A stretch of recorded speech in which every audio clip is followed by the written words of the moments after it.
in those moments that could be called a crisis or a hardship and look like a repeating pattern, like I'm being punished, like I didn't do it right. And I could succumb to that if I were unconsciously here.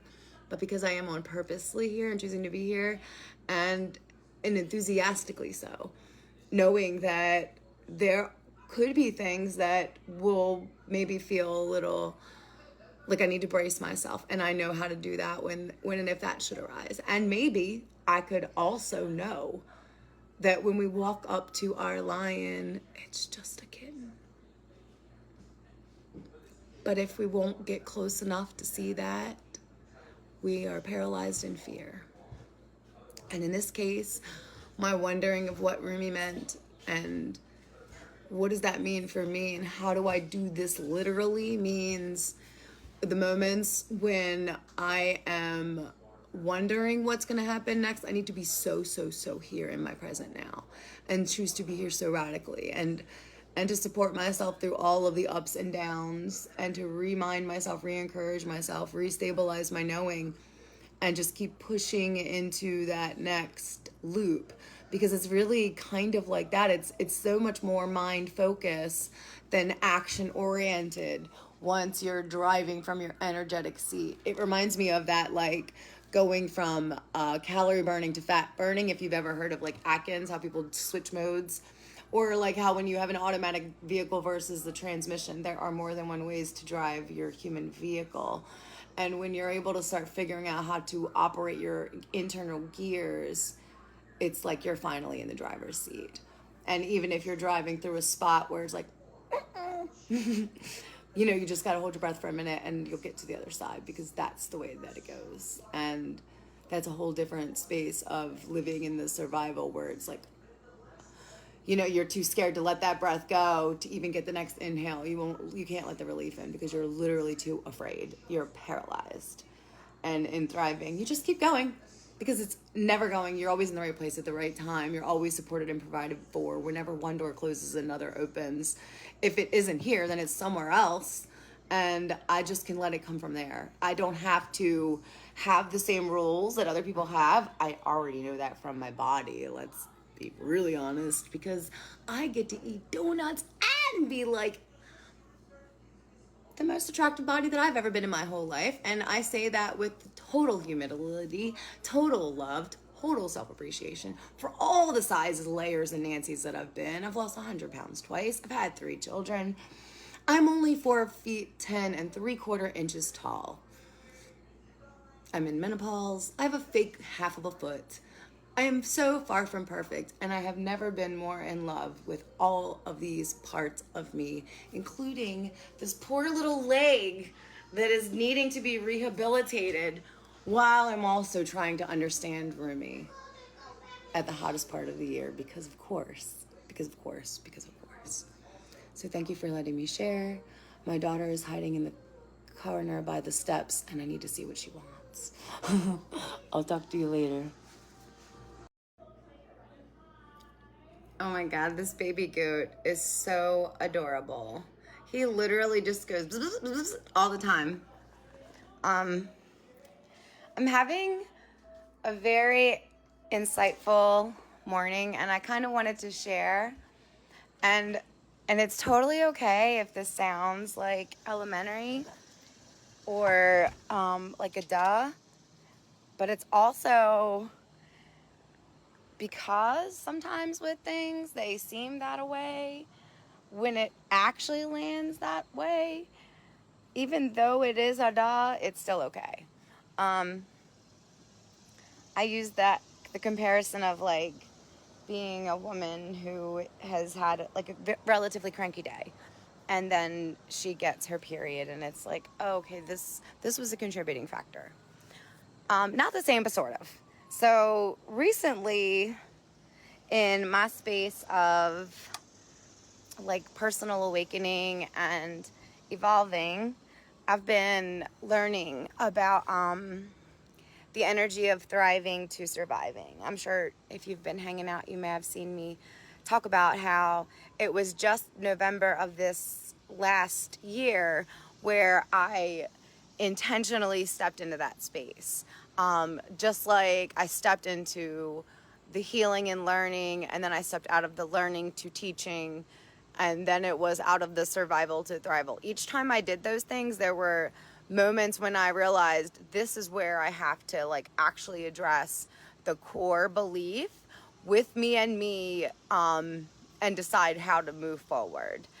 So having said all that, my calendar in here looks like a sun, and there's a quote from Rumi about let me just read it so I get it right. There's been a lot of this swirling about energy creation, and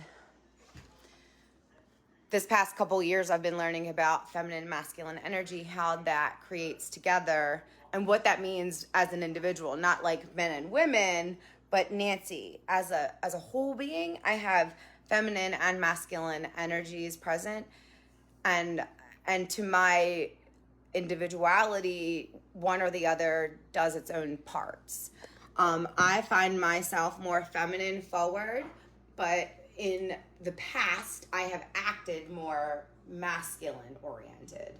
And that's usually where the bumps and the layers of learning were coming from. So this quote here for the August, I'll show you in case you want to see, because I'm into the visuals.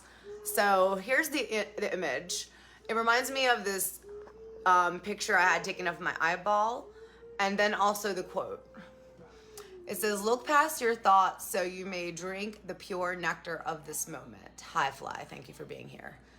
Look past your thoughts so you may drink the pure nectar of this moment. There's also a line in this song that I've been really enjoying, and she sings, the darker the berry, the sweeter the juice. And all of these have sort of been like swirling around while simultaneously life is happening. And there are parts of this experience where it could look like I was having a mismatch experience with what I am creating and what I'm living. And this is where I feel the nectar is. This is where I'm hearing this like Rumi connection that I sort of have been like thinking, ruminating about, and wanting to understand a little more maybe. So, the saying, the wound is where the light comes in or gets in, or the wound is how the light gets in. Hello, bird. Love you for being here.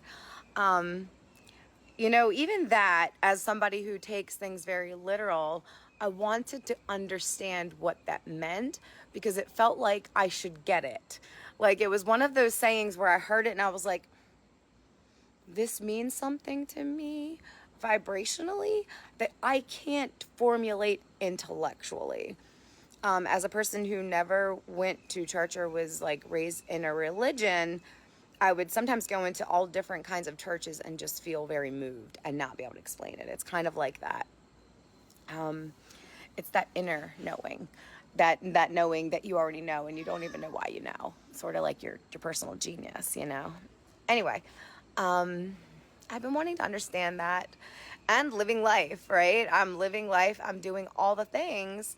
And it occurred to me a couple weeks ago. I'm like, wait, this doesn't look like I'm doing it right. Looks like I'm being messy. It looks like I'm repeating.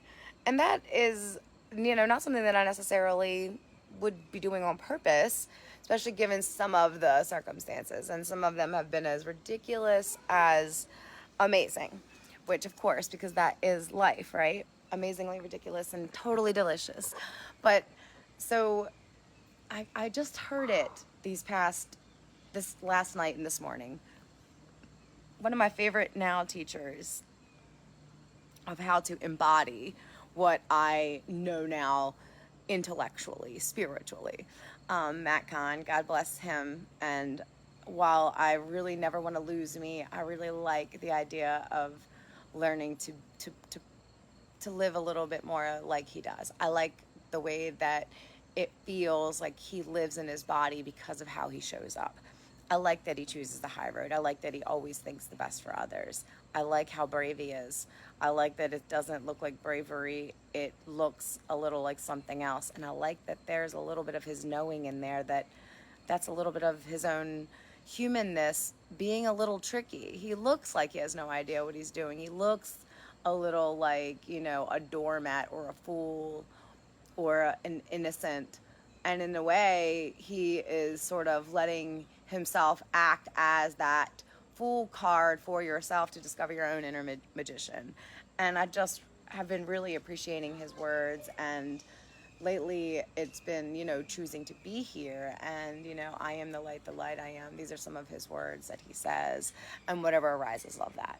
So, okay, whatever arises, love that. I choose to be here. And I am the light I am.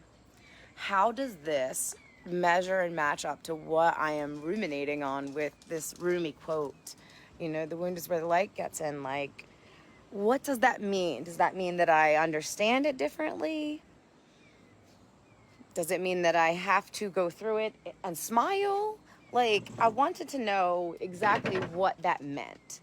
And it's a couple of things and all the things and maybe none of those things, because as the creator, you sort of get to call it in and figure it out and decide all in yourself.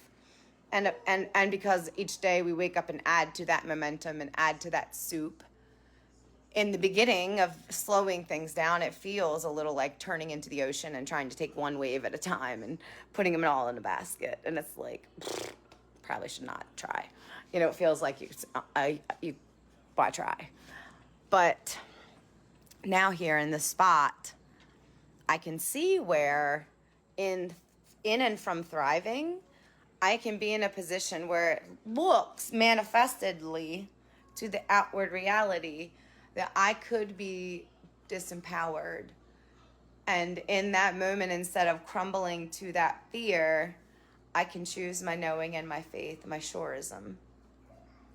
And I can act and initiate my enthusiasm and choose to be here so radically, so on purpose, that I am able to morph, shift, and transmute my experience. Meaning, Rose had me write these words down when this first started for me, telling me that this work would be the greatest mind that I had ever experienced. And I would 100% say it's true, but there's this space where you get into here. And maybe this was a block that I have because I was being so literal. Maybe it is just because I wasn't fully understanding it until this calendar has been on my wall 29 days. I'm sure I read those words, but I didn't connect that want to know until this morning. And this want to know has been from when I would watch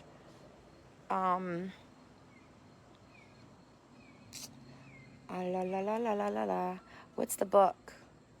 The Tale. Maddie Pie, what's the story we like where the girl goes to find her dad in the other dimension? What? The story where the girl goes to find her dad in the other dimension. A Wrinkle in Time. So it's been, I just heard it. Anyway, I talk about how the it can take us out of our power, and Rose had me write down not to be distracted. And it's all coming so clear now that